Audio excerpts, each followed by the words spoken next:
ऋग्वेद के 10वें मंडल में जब आप पढ़ेंगे पुरुषाः सुक्ता के अंदर, तो आपको वो पढ़ने के लिए मिलेगा। परमेश्वर को पहचाने कैसे कि वो मेरे लिए मर रहा है, उसके बारे में लिखा है कि अश्वमेध यज्ञ का घोड़ा जिस तरह से अलग किया जाता है, वैसा ही वो पुरुष भी जब बलि किया जाएगा, अलग किया जाएगा, और उसके सिर पे कांटों का गुच्छा सिर्फ इसलिए रखा जाएगा ताकि आप पहचान पाएं ये है वो मुक्तिदाता जो मेरे लिए मरता। ये बात मैं परमेश्वर की कर रहा हूं, ईसाइयों की कर नहीं रहा। ईसाई की सुन के अगर समझ के सुनेंगे, आपकी समझ के बिल्कुल बाहर बातचीत है। एक ईसाई बोलता है, हिंदू सुनता है, कुछ समझ में नहीं आता। लेकिन जब एक पापी बोलता है मैंने उद्धार पाया, आप भी पा सकते हैं और परमेश्वर की जरूरत आपको भी है, तो समझ में आने लगता। तो इसलिए हिंदू मुस्लिम सिख ईसाई की चादर तो पहले उतार के फेंक दे। परमेश्वर चाहिए तो हिंदू को मिलेगा नहीं, किधर भी लिखवा लो। सिख को मिलेगा नहीं, मुसलमान को मिलेगा नहीं, ईसाई को मिलेगा नहीं, मिलेगा इंसान को। उस इंसान को जो पापी है, स्वीकार करता है कि मैं हूं पापी और मुझे एक मुक्तिदाता की जरूरत है, उसी को तो मिलेगा। पहलवान को डॉक्टर की क्या जरूरत है? जरूरत तो मरीज को है। तो धर्मी को परमेश्वर नहीं चाहिए, परमेश्वर तो पापियों को चाहिए, और पापियों को बचाने ही वो जमीन पे आया है, यही उसकी मोहब्बत है। तो मैं अपनी बात को यहां खत्म करता हूं कि परमेश्वर प्रेम है।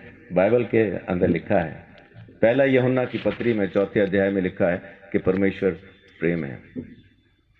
उसके प्रेम को समझेंगे तो आप अपने पापों से मुक्ति पा सकेंगे।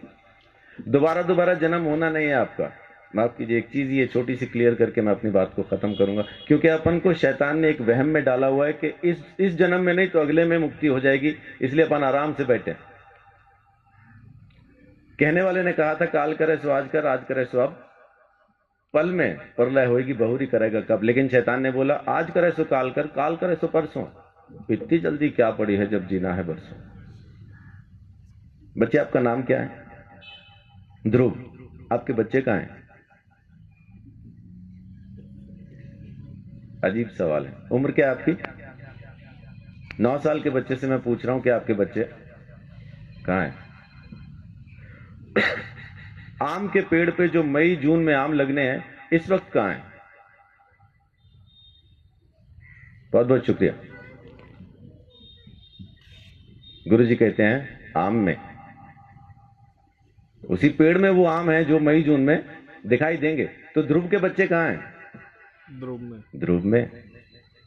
जब उसका मौसम आएगा बच्चे नजर आएंगे। तो जब ध्रुव नहीं था तब उसके बच्चे कहाँ थे? बाप में। पापा में। और जब पापा नहीं थे तब ध्रुव के बच्चे कहाँ थे? दादा में। जब दादा नहीं थे तो कहाँ थे? तो उनके पिता में, उनके पिता में, उनके पिता में। ऐसा अपन किताब को फोल्ड करते जाएं तो उस आदम में पहुंच जाते हैं जिसको परमेश्वर ने बनाया, और उसमें बीज डाल के कहा अब तुम पैदा करो। हर जानवर को, हर प्राणी को, हर चीज को परमेश्वर ने बीज के साथ बनाया और आज्ञा दी अब तुम पैदा करो। तो जब परमेश्वर ने आदम को बनाया, हम आदम में थे। जब परमेश्वर ने आदम को यह आज्ञा दी ये फल ना खाना, तब हम आदम में थे। जब आदम ने आज्ञा तोड़ी तब हम आदम में थे। जब आदम परमेश्वर से अलग हुआ तब हम आदम में थे। इसी तरह से हम परमेश्वर से अलग हो गए। हमने किया कुछ नहीं, खाया पिया कुछ नहीं, गिलास तोड़ा 12 आना किया आदम ने, अलग हम हो गए। वेदों में लिखा है कि बच्चा पैदा होते ही पाप के हाथ में सौंप दिया जाता, पैदा होते ही पापी हो जाता, कारण उसका बीज पापी है। एड्स जिस माँ बाप को है, बच्चा पैदा करेंगे एड्स की बीमारी के साथ पैदा होना। इस वजह से हम पैदा ही पापी होते हैं, इसलिए हमें मुक्ति की जरूरत है। और अगर मुक्ति हम खुद ले सकते होते तो मुक्ति दाता शब्द कभी आता नहीं। देने वाला हमको जरूर चाहिए, वो एक ही है। परमेश्वर ने हमारे लिए मुक्ति का रास्ता खोला, स्वयं हमारे लिए बलिदान दिया ताकि हम हमारे गुनाह से आजाद हो जाएं। ये उसकी मोहब्बत नहीं तो और क्या है। तो उसकी मोहब्बत से आप अभी इसी वक्त मुक्ति पा सकते हैं।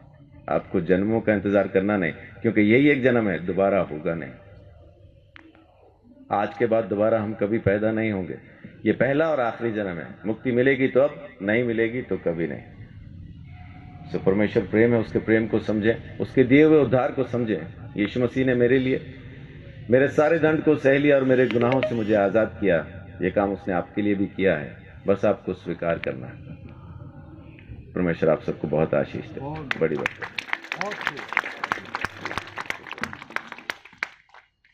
बहुत बहुत धन्यवाद पास्टर संदीप चौधरी जी का। मेरे सवाल का इन्होंने बड़े सरल रूप में उत्तर दे दिया, और अगर यही चीज हम सभी के समझ में आ जाए तो हमारा भटकाव खत्म हो जाए। मैं इनका बहुत बहुत धन्यवाद करता हूं कि इस गुरुदेव के रचित सर्वधर्म सम्मेलन के अंदर आपने पहुंचकर इस उत्सव की शोभा बढ़ाई है। मैं आपका बहुत शुक्रिया अदा करता हूं। अब हमारे मध्य स्वामी रामानंद सरस्वती जी